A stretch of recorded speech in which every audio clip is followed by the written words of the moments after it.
So ayun mga ka-riders, so ako ngayon ay magkukulay ng aking crankcase, swing arm at tapalodo, pati yung ilalim ng aking mat. Ayan, ang plano kong kulayan ng aking swing arm. Ipa-flat black ko yan mga ka-riders. Yan, iitimin ko yan ng flat black. Syempre, pati ang aking crankcase cover. Yan naman ang aking babanat ko dyan ay track bed na color black. Pati ang aking tapalodo. Pati yung ilalim ng aking ayan, pati yung kabila. Yan, ita-track bed ko yan, yung crankcase tsaka swing arm, pati yung sa ilalim ng motor ni Matmat. Ito ang aking gagamitin na yan.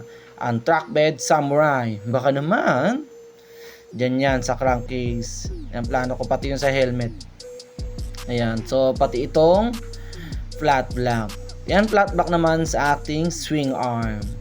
Yan, ang ibabanat ko sa swing arm. Tapos, syempre, pampatibay ng ating mga kinulay, flat clear. Para may cover ang ating mga kulay. Maganda yan, pang cover syempre, para matibay. So, aking bubugayin. So, ito, pati ang aking helmet na spider, baka naman, ita-track bed ko yan mga ka-riders.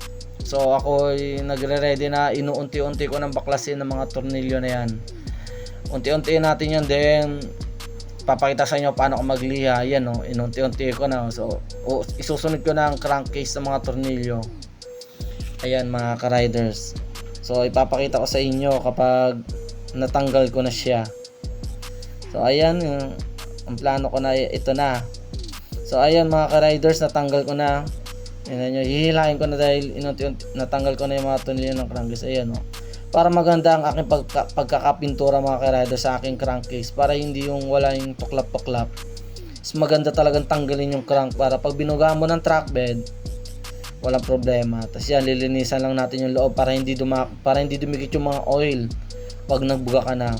So ayan ang mga tornilyo, ninumbering ko para hindi ako maligaw kapag ibabalik ko na. Syempre papalitan din natin ng malupitang gold bolts yan, para hindi ako maligaw kasi baka mamaya mahirapan na ako ibalik yan, kaya pag-prepare ko yan. So ayan mga ka-riders, nililiha ko na inuna ko ang aking helmet. Lilihain natin siya ng 120 na lihan magaspang para kakapit ang kanyang track bed na ating ikukulay.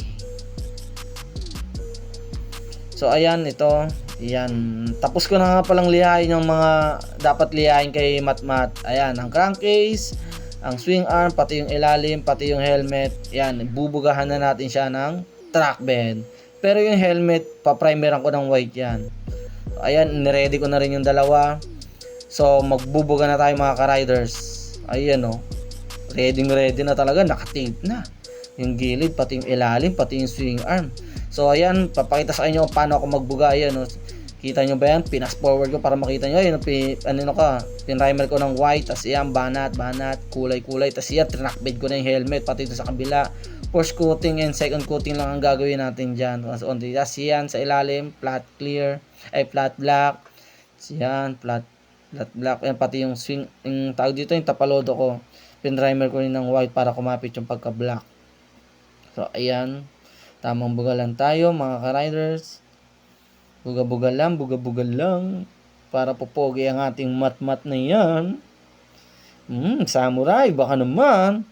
So ayan, tapos ko ng bugahan. So pinagtatanggal ko na yung mga nakajari sa kanya para maipakita ko sa inyo ang aking finished product na aking track bed, flat black. Ayan, pinagtatanggal ko. So ayan, ito na mga ka-riders, tapos na. Papakita ko sa inyo ang aking pagka-track bed. Ayan, ang ganda ng pagkakagaspang nyo. Kakainlab ang bagong kulay ni Matmat na yarn. Ayan, kita niyo pagkagasma ng track bed. Yan, pati yung helmet, spider, baka naman. Ang ganda na ng kanyang pagka-flat black. Pati yung aking tapaludo na gilid. Yan, pati yung flat back na swing arm. Ayan, kita niyo naman yung pagkakadali. Ang ganduts. Ayan kabilaan, syempre. Pati yung kabila, yung naka-track bed din, syempre. Para astig na si Matmat. Kinover natin malupit yan. Pati yung ilalim, yan pinlat black ko na rin yan. So, ayun so ang aking plano next naman na yung aking mugs, kaso wala pa. Samurai, baka naman, fluorescent green ang ibabanat ko dyan. Napakaganda talaga. Kaya labang aking pagkatira ng track bed. So ito na mga ka-riders, ang aking finished product na ikabit ko na at nilagay na ang dapat ilagay. So ipapakita ko sa inyo kung gano'n nakastig si Matmat. Ayan o, mga gold bolts niyo. Kita nyo ba yan? Yan, hindi ako naligaw niya kasi may mga pattern ako. Ayan, yung swing arm na flat block, ang track bed na tapalodo, pati yung ilalim, pinlat block na rin natin mga ka-riders para bumagay na. So ayun mga ka-riders, ayun kita nyo naman ang aking pagka-gold bolt sa aking crankcase. So sana nag-enjoy kayo sa aking pagbubuga at pag-tutor sa pagbuga. So salamat mga ka-riders, babush!